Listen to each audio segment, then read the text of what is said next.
This podcast is brought to you by Conquer Cancer, the ASCO Foundation. Our mission is to accelerate breakthroughs in life-saving cancer research and empower people everywhere to conquer cancer.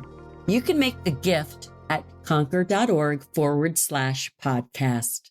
Imagine being a child. You've been feeling really bad. You keep waiting to get better.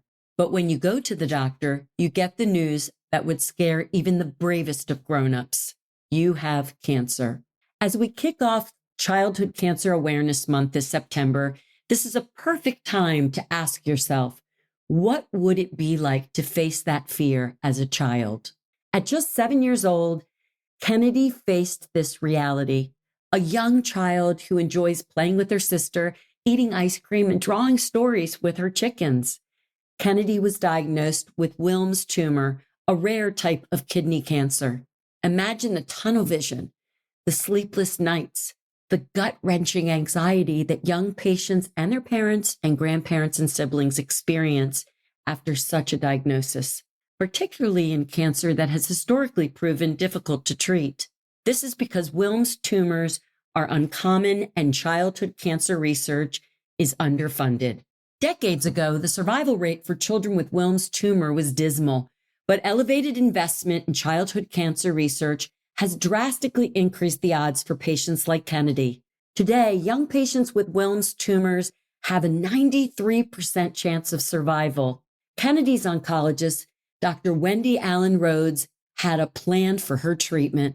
Supported by a Conquer Cancer grant, Dr. Allen-Rhoades collaborated with other scientists to search for signals in the body that suggest the presence of sarcomas and related tumors.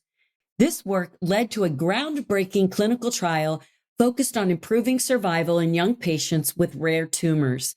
She drew from this research to maximize Kenedi's chances of conquering cancer. It worked. By the time Kenedi was 8 years old, she was declared cancer-free. In the spirit of Childhood Cancer Awareness Month, we're resharing a conversation I had with Dr. Allen-Rhoades back in August 2021. In this chat, she tells us more about Kenedi, why childhood cancer research must continue, and the immense impact that donors have on young patients through supporting Conquer Cancer. Hi, Dr. Rhoades. How are you doing today? Thank you. How are you? Great. I am so inspired by Kenedi's story. She was going through all these treatments during COVID.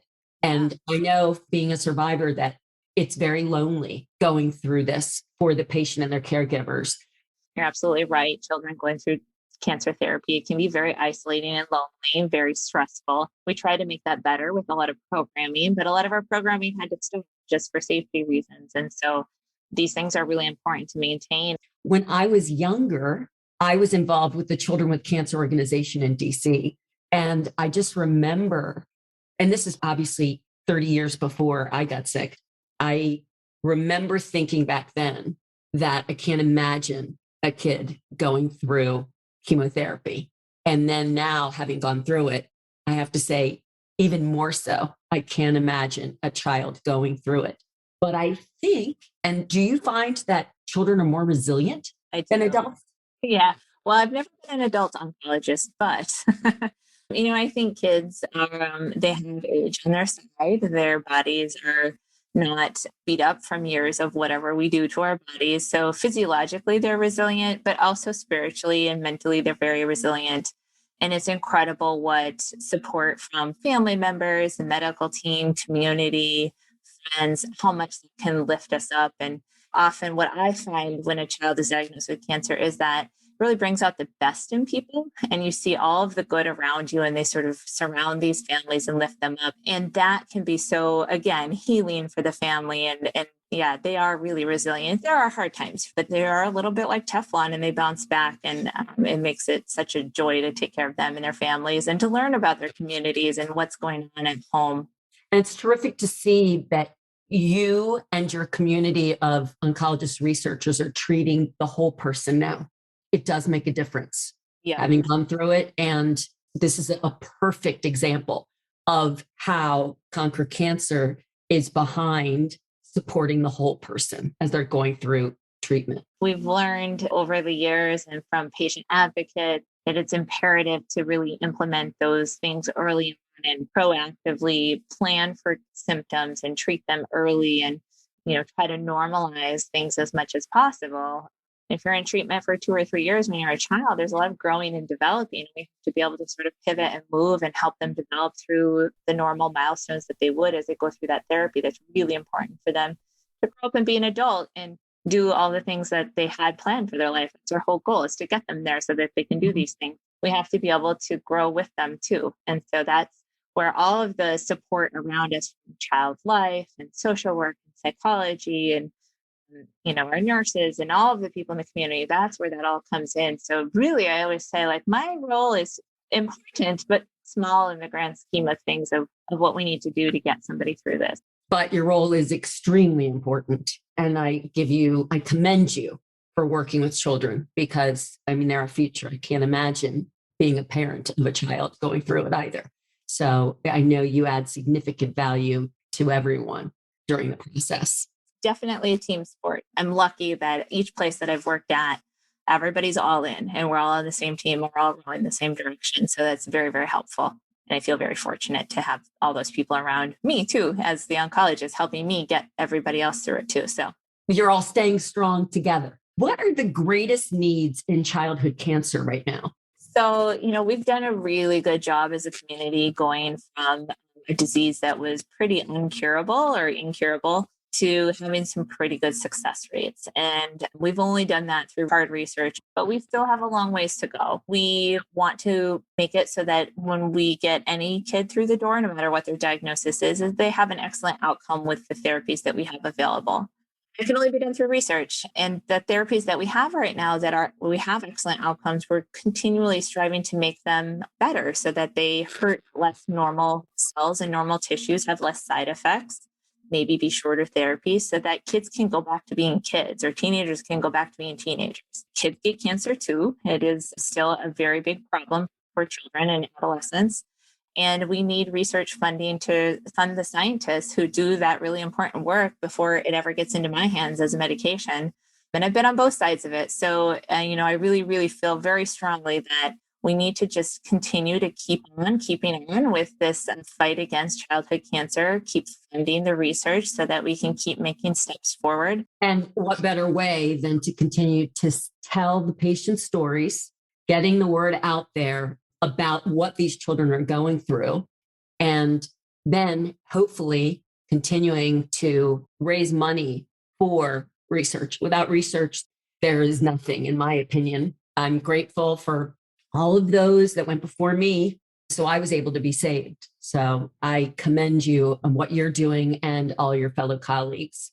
Yeah, I think those patient stories are really, really key. People, based on their life experiences and what's happened to them and the people around them, they have ideas about what childhood cancer looks like.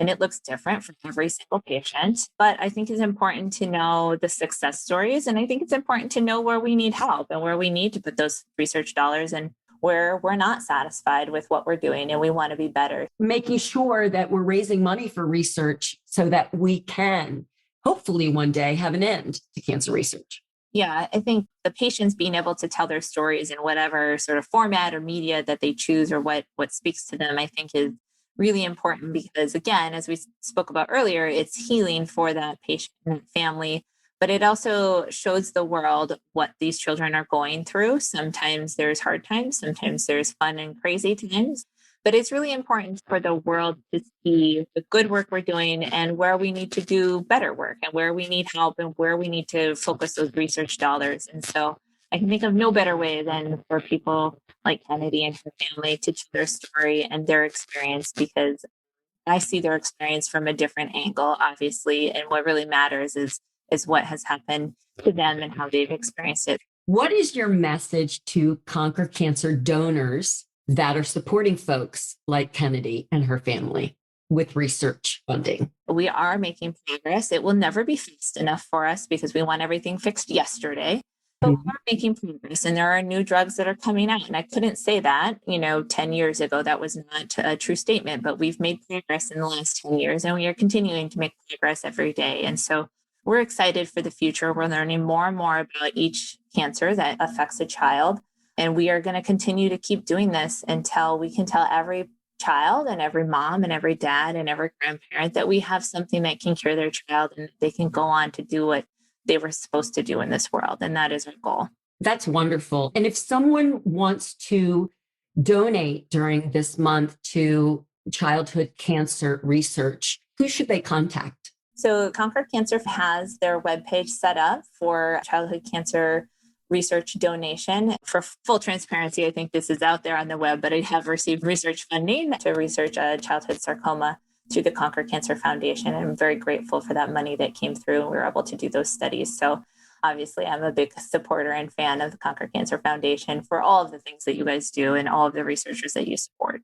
It makes a difference. And Conquer Cancer is saving lives through research. And everyone is so grateful for all the donations that people have donated in the past. But we're really hoping this month for people to donate to the Conquer Cancer Foundation for childhood cancer research. Most of the work that has been done historically in childhood cancer research, much more than you would imagine, has been funded through these private organizations such as Conquer Cancer, as compared to research that's done from federal funding of research for childhood cancer. So the private donations and the private organizations and the nonprofits like Conquer Cancer are a huge piece of our success, and we're grateful for everyone who donates. So do you have any other last minute thoughts of things you want people to hear? I want people to be aware that this happens to children. I think we all sort of want to take it away and say that'll never happen to me or somebody I love, but the statistics will tell us a different story. I think if you have somebody in your life who is diagnosed with a childhood cancer or a teenager who's diagnosed with a pediatric cancer, just showing your support and helping them heal in the ways that have nothing to do with medicine can be extraordinarily helpful. I'm really grateful that organizations like this can be a part of the process and the healing process for our patients. And I encourage people out there to let their children express what's going on, because this is what's going to help get them through. That was so well said, Dr. Rhoades. Thank you so much. Patients who conquer Wilms tumor face the greatest risk of reoccurrence within the first 2 years following treatment. After the 2-year mark, this risk declines. Kenedi has surpassed this survival milestone. More than 2 years later, Kenedi remains cancer-free. Thank you for listening to this podcast brought to you by Conquer Cancer, the ASCO Foundation. Conquer Cancer is creating a world where cancer is prevented or cured and every survivor is healthy. You can make a gift at conquer.org/podcast. The participants of this podcast report no conflicts of interest relevant to this podcast. Full disclosures can be found on the episode page on conquer.org. The purpose of this podcast is to educate and to inform. This is not a substitute for professional medical care and is not intended for use in the diagnosis or treatment of individual conditions. Guests on this podcast express their own opinions, experience, and conclusions. Guest statements on the podcast do not express the opinions of ASCO. The mention of any product, service, organization, activity, or therapy should not be construed as an ASCO endorsement.